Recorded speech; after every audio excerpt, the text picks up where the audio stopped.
যার অন্তরে সরিষা পরিমাণ অহংকার থাকবে সে ব্যক্তি জান্নাতে যাবে না।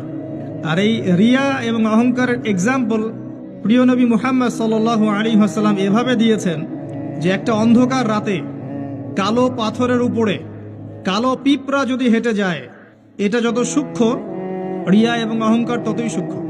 নিজের অজান্তেই নিজের মধ্যে চলে আসবে, আপনি বুঝতে পারবেন না। যেটা আমরা ছেড়ে এসেছি 1400 বছর আগে, ওটাই ইসলাম। এখন আমরা যা করছি এর সবকিছু ইসলাম না। আমরা আমাদের ইসলামিক লেবাস পোশাকে যা করছি এগুলো সবকিছু ইসলাম না। 1400 বছর আগে যা ছিল ওটার নাম ইসলাম, প্রকৃত ইসলাম। এখন পালন করছি কথিত ইসলাম। কিরকম? যেগুলো করতে ভালো লাগে সেগুলো করি, যেগুলো করতে সমস্যা হয় সেগুলো করি না।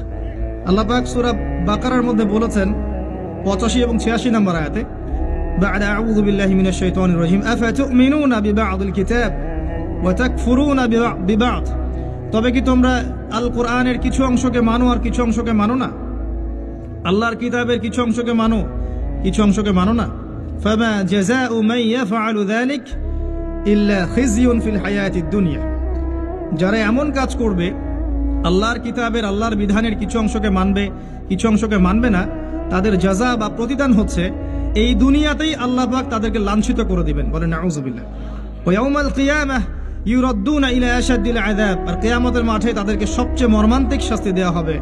আবারও বলেন নাউযুবিল্লাহ। বাস্তবতা দেখেন, 90% মুসলিমের কান্ট্রি বলি আমরা, নিজে আপনি দেখবেন 90% মানুষ নামাজ পড়ে না। এমনই হয় বাস্তবতা। আর যারা 5 ওয়াক্ত নামাজ পড়ে দেখবেন বিনয়ী হয়, অহংকার মুক্ত হয়, নীরব থাকে, ঝামেলা এড়িয়ে চলে। পৃথিবীর ম্যাক্সিমাম মানুষ যদি বলে যে সুদ হালাল, হালাল হবে? জেনা হালাল, হালাল হবে? মদের লাইসেন্স দাও, দেওয়া যাবে? একটা আল্লাহর বান্দা যদি দাঁড়িয়ে বলেন যে মদ হারাম, সুদ হারাম, জেনা হারাম, সেটা হারাম থাকবে না? এটা আল্লাহ পাকের বিধান। যখন আপনি অডিয়েন্সকে বলবেন আল কোরআনের আলো ঘরে ঘরে জ্বালো, আপনারা সবাই রাজি আছেন? বলবেন হ্যাঁ, সবাই রাজি আছে। প্রত্যেকের ঘরগুলো ঘুরে দেখেন, প্রত্যেকটা ঘরে একটা করে মানুষ পান কিনা যে পবিত্র কোরআন বিশুদ্ধ করে তেলাওয়াত করতে জানে। আর কতটুক বিশুদ্ধ হয়, আমাদের এই ভাইদের মতো আলেমদের কাছে আসবেন, তেলাওয়াত শোনাবেন, তারাই বলে দিবে কতটুক শুদ্ধ হয়।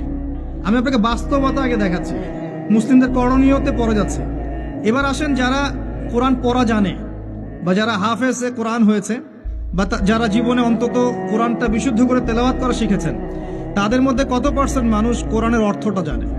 যারা মাদ্রাসা ব্যাকগ্রাউন্ডে পড়েন তাদের কথা ডিফারেন্ট, কিন্তু বাংলাদেশে প্রচুর মানুষ, কয়েক কোটি মানুষ কিন্তু জেনারেল ব্যাকগ্রাউন্ড থেকে আমরা পড়াশোনা করে বের হই। তাদের মধ্যে কতজন মানুষ কোরআন জীবনে পড়েছে?